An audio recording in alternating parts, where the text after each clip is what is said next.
So I'm currently listening to the audiobook Elephant Dawn by Sharon Pincott. And she lived in Zimbabwe for years, helping with the presidential elephant herd. And reminded me just to show some of the bills that I had from when we lived in Africa. So I thought some of these are really pretty and worth sharing. Some of my South African rand that I've saved through the years. Some of the older Botswana pula. Some of their bills that are actually see-through, which are really neat. You can actually see different presidents through the years. Even when Ian Khama was president, they still had see-through notes. Namibia. But what I really want to show, and bringing back the audiobook I'm looking up, are these multiple billion-dollar bills from Zimbabwe in the early 2000s as they experienced hyperinflation. This one's a $5 billion bill. You can see the issue date. This was 2008. And also notice that there's an on or before date.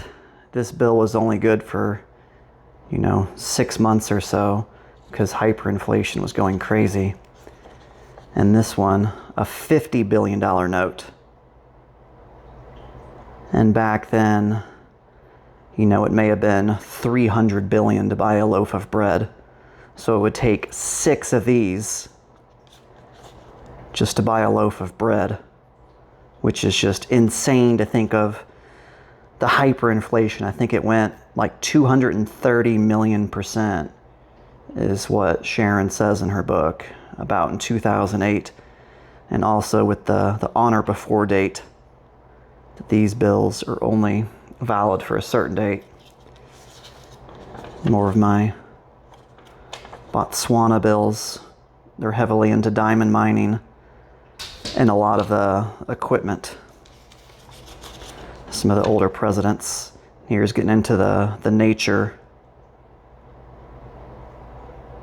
That looks like where we used to live in Maun, up in the Okavango. And Botswana's bills, they used to be about 18 to 1. I think they're about 14 to 1 now, as far as the US dollar. So this would have been $4 or so, if I'm doing my math right. Math in public. And then their biggest note that I've had, I don't know if they make bigger ones, the 200 pula note with the zebra. Bankaya, Botswana, 200 pula. Such pretty, pretty bills.